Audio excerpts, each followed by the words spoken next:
आज मी तुमच्यासोबत भट्टीसारखे खमंग खारे शेंगदाणे बनवण्याची खूप सोपी पद्धत शेअर केलेली आहे।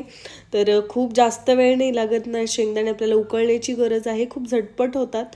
तर त्याच्यासाठी इथे आपण कोणत्याही प्रकारचे शेंगदाणे घेऊ शकता। जे आपण गाड्यावरून शेंगदाणे आणतो ते सोलापुरी शेंगदाणे असतात बघा, मोठ्या साईजचे असतात ते शेंगदाणे वापरले जातात। पण आपण घरी बनवतोय तर घरी जे तुमच्याकडे अवेलेबल आहेत ते शेंगदाणे इथे तुम्ही घेऊ शकता। तर मी घरगुती शेंगदाणेच घेतलेले आहेत। त्याच्यानंतर आपल्याला पातेल्यामध्ये आपले शेंगदाणे बुडतील इतपतच पाणी घ्यायचे आणि त्याच्यामध्ये 3 ते 4 चमचे मीठ घालायचं आहे। हे पाणी आपल्याला फक्त गरम करून घ्यायचे, पाणी उकळण्याची वगैरे काहीच गरज नाहीये, फक्त आपल्याला पाणी चांगलं गरम करून घ्यायचंय। पाणी चांगलं गरम झालं की जे मीठ आहे ते व्यवस्थित मिक्स करून घ्यायचंय, म्हणजे पूर्ण पाण्यामध्ये ते व्यवस्थित विरघळल्या जाईल। जर तुम्हाला पाणी गरम करायचं जरी कंटाळा आलेला असेल तर थंड पाणी सुद्धा वापरू शकता। थंड पाण्यामध्ये मीठ टाकून हे शेंगदाणे टाकून आपल्याला अर्ध्या तासासाठी साईडला ठेवायचे, म्हणजे आतपर्यंत मीठ चालल्या जाईल। गरम पाणी याच्याकरता वापरलेलं आहे कारण आपण 5 मिनिटं हे शेंगदाणे आहेत त्या पाण्यामध्ये ठेवणार आहोत। जर तुमच्याकडे जास्त वेळ असेल तर तुम्ही जास्त वेळासाठी सुद्धा हे शेंगदाणे पाण्यामध्ये ठेवू शकता, म्हणजे आतपर्यंत व्यवस्थित मीठ चालल्या जातं। हे व्यवस्थित मिक्स करायचे आहेत आणि साईडला ठेवायचे आहेत। याच्या अगोदर सुद्धा मी शेंगदाण्यांचा जो पारंपरिक पद्धतीने खारे शेंगदाणे बनवले जातात त्याचा व्हिडिओ अपलोड केलेला आहे, तो सुद्धा तुम्ही बघू शकता। तर त्याची लिंक मी तुम्हाला डिस्क्रिप्शनमध्ये देईल। त्याच्यानंतर आपण गॅसवर एक कढई ठेवलेली आहे। इथे मी ॲल्युमिनियमची कढई वापरलेली आहे, ती लवकर गरम होते आणि बराच वेळ गरम राहते।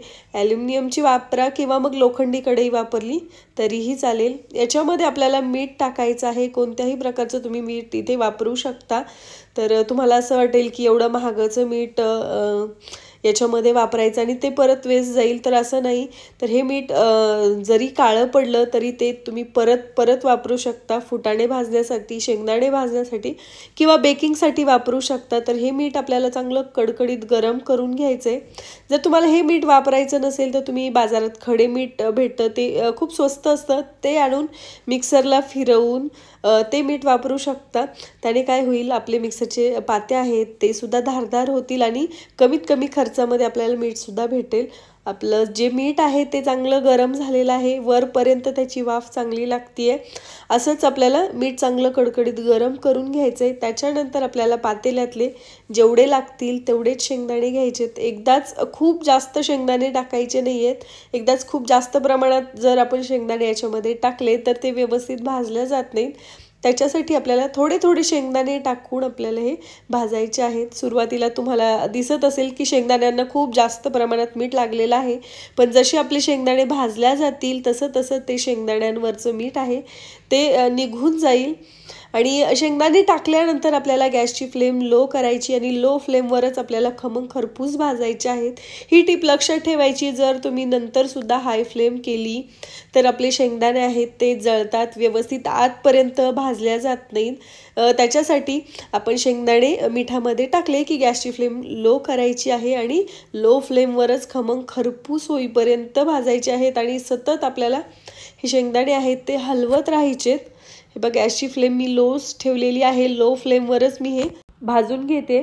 सतत आपण हलवत राहिल्यामुळे काय होतं, आपले जे शेंगदाणे आहेत ते सगळ्या साईडने एकसारखे भाजल्या जातात। तर एखादं शेंगदाण्याचं आपल्याला साल काढून पाहिजे, त्याचं साल अगदी सहज निघतंय, म्हणजे आपले शेंगदाणे आहेत ते छान खमंग खरपूस भाजलेले आहेत बघा। तर ते आपल्याला काढून घ्यायचे आहेत। त्याच्यानंतर आपल्याला परत थोड्या वेळासाठी मीठ चांगलं गरम करून घ्यायचे आणि राहिलेले शेंगदाणे याच्यामध्ये टाकायचे। याचप्रमाणे थोडे थोडे शेंगदाणे टाकून आपल्याला खमंग खरपूस भाजून घ्यायचे।